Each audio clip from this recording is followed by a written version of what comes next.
మన ఛానల్ని కొత్తగా చూస్తున్న ప్రతి ఒక్కరూ సబ్స్క్రైబ్ చేసుకోండి. అలాగే ఒక లైక్ చేసి వీడియో చూడండి. హాయ్ ఫ్రెండ్స్, అందరికీ నమస్కారం. ఎలా ఉన్నారు? నేనైతే చాలా బాగున్నాను. ఈరోజు సరికొత్త కథతో మీ ముందుకు వస్తున్నాను. అదే బత్తాయిల ఆంటీ భలే ఉంది. బత్తాయిల ఆంటీ భలే ఉంది. బాగుంది కదా? అయితే నాకు పర్సనల్‌గా జరిగిన ఒక ఎక్స్‌పీరియన్సే ఈ కథ. అందులో బత్తాయిల ఆంటీ దగ్గరికి నేను ప్రతిరోజు వెళ్ళేవాడిని. అయితే ఈ కథ మీరు చాలా ఎంజాయ్ చేస్తారు. చివరి వరకు చూడండి. నేను స్టార్టింగ్ నుంచి చెప్తూ ఉంటాను. అయితే ఈ కథలో వచ్చే పాత్రలు, సన్నివేశాలు, ఈ కథలు అన్నీ ఈ ఛానల్‌లో వచ్చేవన్నీ కల్పితాలు మాత్రమే. కేవలం మిమ్మల్ని ఎంటర్‌టైన్ చేయడానికి మాత్రమే ఈ స్టోరీ చేస్తున్నాను. ఇది అందరూ అర్థం చేసుకోవాలి. ఎవరిని ఉద్దేశించినది కాదు. ఎవరైనా మన ఛానల్‌ని కొత్తగా చూస్తున్నట్టయితే ఫస్ట్ సబ్స్క్రైబ్ చేసుకోండి. తర్వాత మన ఛానల్‌లో ఉన్న వీడియోస్ అన్నీ చూడండి. నా పేరైతే నాగరాజు. నేను డిగ్రీ వరకు చదువుకున్నాను. మాది ఒక విలేజు. అక్కడి నుండెళ్ళి నేను ప్రతిరోజు టౌన్‌లో నేనొక జాబ్ చేస్తూ ఉండేవాడిని. ప్రతిరోజు నేను టౌన్‌కి వస్తూ పోతూ ఉండేవాడిని. మా విలేజ్ నుండెళ్ళి టౌన్‌కొచ్చి నా జాబ్ చేసుకొని ఉదయాన్నే వచ్చి సాయంత్రం వరకు ఉండి వెళ్ళేవాడిని. అలా ఇంట్లో ఏదైనా అవసరం ఉంటే, ఇంట్లో కావాల్సిన సామాన్లు, పళ్ళు అవి ఇవి అంటే ఏదైనా నేనే తీసుకెళ్ళాలి. ఎందుకంటే ప్రతిరోజు టౌన్‌కొస్తాను కాబట్టి ఖచ్చితంగా తీసుకెళ్ళాలి. అలా నేను ఒకరోజు ఇంట్లోకి కావాల్సినవి పండ్లు అవి తీసుకుందామని ఒక పండ్ల షాప్‌కెళ్ళాను. అక్కడ పండ్లు అమ్ముతున్నది ఒక ఆంటీ. చూస్తే మాత్రం స్టన్ అయిపోతారండి. ఎందుకంటే అంత బాగుంది ఆంటీ. ఆహా! ఆంటీని చూడగానే మతిపోతుంది. ఎందుకంటే ఆంటీని చూస్తే అలా పండ్ల షాప్‌లో ఉండాల్సిన దానిలాగా లేదు. చాలా అందంగా అంటే చాలా అందంగా ఉంది. ఎవ్వరైనా గాని షాక్ అయిపోతారు. సైజులన్నీ బత్తాయి పళ్ళలాగా కాకుండా అక్కడున్న అన్ని పళ్ళు కలిపితే ఎలా ఉంటాయో అంత బాగుంటుంది ఆంటీ. అయితే ఆ రోజు పళ్ళు తీసుకుందామని వెళ్ళాను. కానీ ఆంటీ దగ్గర అన్ని రకాల పళ్ళతో పాటు బత్తాయిలు కూడా తీసుకున్నాను. ఆ బత్తాయి పళ్ళు తీసుకున్నప్పుడు ఆంటీని చూశాను. అప్పుడు బత్తాయి పళ్ళు భలే అనిపించాయి. అంత బాగా మెరిసిపోతున్నాయంటే చాలా బాగా మెరిసిపోతున్నాయి. అలా నేను చాలా సార్లు ఆంటీ దగ్గర బత్తాయి పళ్ళు తీసుకుంటూ ఉండేవాడిని. ప్రతిరోజు వస్తూ ఉండేవాడిని. వారానికి ఒకసారి బత్తాయి పండ్లు ఆంటీ కోసమే బత్తాయి పళ్ళ కాడికి వచ్చేవాడిని. అలా బత్తాయి పండ్ల ఆంటీ నాకు పరిచయం అయిపోయింది. ప్రతిసారి వస్తూ ఉంటాను కాబట్టి ఒక 2 మంత్స్ తర్వాత నేను వచ్చి పళ్ళ షాప్ ముందు ఆగగానే ఆంటీ నన్ను గుర్తుపట్టేది. "ఏం నాగరాజు బాగున్నావా?" అని పలకరించేది. "ఆ! ఆంటీ నేను బాగున్నాను" అని చెప్పేవాడిని. వెంటనే "నీకేం కావాలో నాకు తెలుసులే. బత్తాయి పళ్ళే కదా!" అని అనేది. అప్పుడు "ఆ! ఆంటీ బత్తాయి పళ్ళే ఇవ్వండి. భలే ఉంటాయి మీ బత్తాయి పళ్ళు" అన్నాను. "అదేంటి నాగరాజు అలా అంటున్నావు?" అంది ఒకరోజు. నేనలా తీసుకుంటున్నప్పుడు ఒక్కసారిగా ఆంటీకి ఏమనిపించిందో తెలియదు. తననే అన్నానేమో ఫీలయింది. కానీ "అవును ఆంటీ నిజమే చెప్తున్నాను కదా! మీ బత్తాయి పళ్ళు భలే ఉంటాయి. నాకైతే చాలా బాగా నచ్చుతాయి. అందుకే ప్రతిసారి మీ బత్తాయి పళ్ళు కోసమే నేను మీ షాప్‌కొస్తూ ఉంటాను" అని చెప్పాను. అప్పుడు ఆంటీ "పర్వాలేదులే. ఏదో ఒకటి మొత్తం మీద నా దగ్గర బత్తాయి పళ్ళైతే తీసుకుంటావు. నాకైతే అది చాలు" అనేది. అలా మాటల్లో మాటలు కలిపి "నువ్వు ఏం చేస్తుంటావు నాగరాజు" అని అడిగింది. నేనా? మాది ఒక విలేజ్, పల్లెటూరు.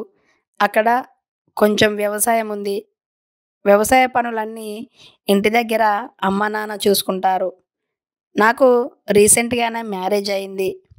మ్యారేజ్ అయింది కానీ నా భార్య ఇంట్లోనే ఉంటది. అప్పుడప్పుడు కాలక్షేపానికి అమ్మా నాన్నతో బాయ్ దగ్గరికి వెళ్తూ ఉంటుంది. నేను ఈ టౌన్‌లోనే ప్రైవేట్ జాబ్ చేస్తూ ఉంటాను అని అన్నీ వివరంగా చెప్పాను.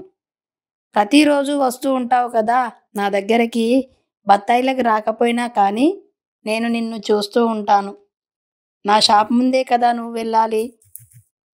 కాబట్టే ప్రతిరోజు నిన్ను చూస్తూ ఉంటాను నాగరాజు అని చెప్పింది. అవునా ఆంటీ! నిజమే, మీ షాప్ ముందు నుండేనే నేను మా విలేజ్‌కి వెళ్ళాలి కదా! ఇటు నుండి వెళ్తూ ఉంటాను. నేను కూడా మిమ్మల్ని చూస్తూ వెళ్ళిపోతుంటాను ఆంటీ అని చెప్పాను. అప్పుడు నీకు కూడా పెళ్ళయింది అంటున్నావు.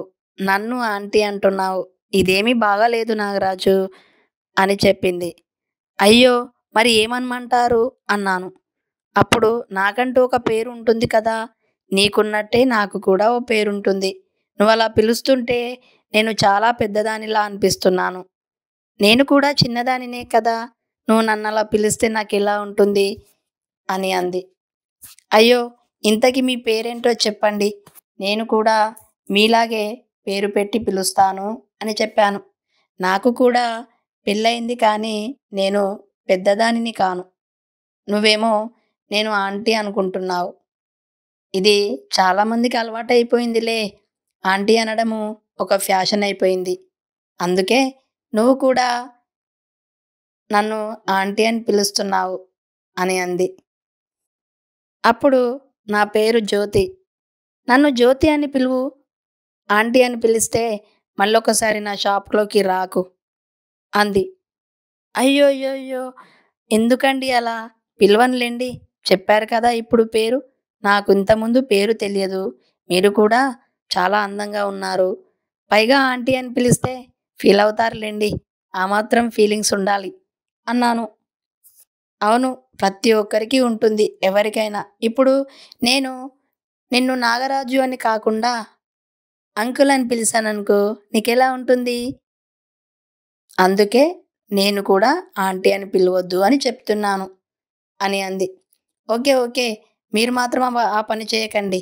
నన్ను అంకుల్ అని పిలిస్తే అబ్బో! నా నుండి కాదండి జ్యోతి గారు అన్నాను. అలా తనతో ఇంకాస్త పరిచయం బాగా పెరిగిపోయింది. తను నేను పేరు పెట్టి పిలుచుకునే కాడికొచ్చింది. ఇంతకీ మీరెక్కడుంటారండి? షాప్ మాత్రం ఇక్కడుంది గానీ అని అడిగాను. మాదా? ఇక్కడే. ఇదిగో ఈ పక్క నుండెళ్ళి ఆ గల్లీలోకి వెళ్తే అటు వెనకాలే మా ఇల్లు ఉంటుంది. మాకు ఇంటికి దగ్గరగా ఉంటుందని షాప్ ఇక్కడే పెట్టుకున్నాను అని చెప్పింది. ఒకరోజు అలా ప్రతిసారి తన దగ్గరికి వెళ్ళి బత్తాయిలు తీసుకొని మిగతా పళ్ళు తీసుకొని వెళ్ళేవాడిని. అలా ఒకరోజు పరిచయం కాస్త పెరిగింది కాబట్టి మా ఇంటికి భోజనానికి రాకూడదు అని అంది.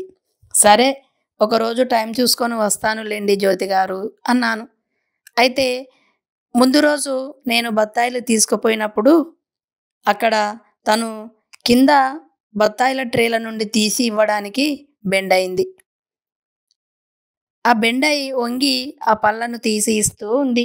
అప్పుడు అదే టైంలో నేను అనుకోకుండా జ్యోతి వైపు చూశాను. చూడగానే తన బత్తాయిలు బయటపడ్డాయి.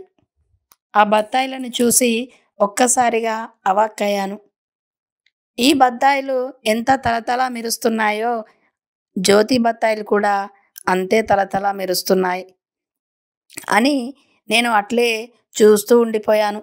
ఎప్పుడో జ్యోతి లేచింది.